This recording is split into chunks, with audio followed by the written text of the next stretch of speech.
Welcome to a minute insight into the world of iron casting.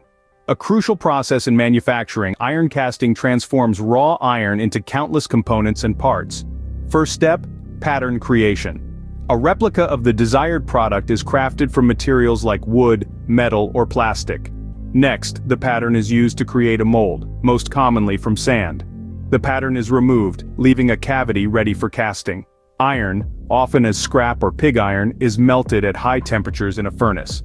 The molten iron is then carefully poured into the mold cavity. As the iron cools, it solidifies, taking the shape of the mold.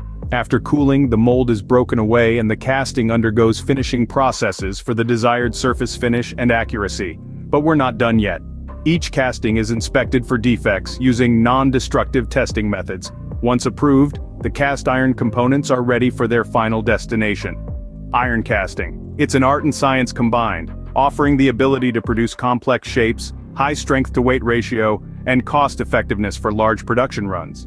But remember, it takes skilled labor and keen attention to detail to achieve high-quality castings.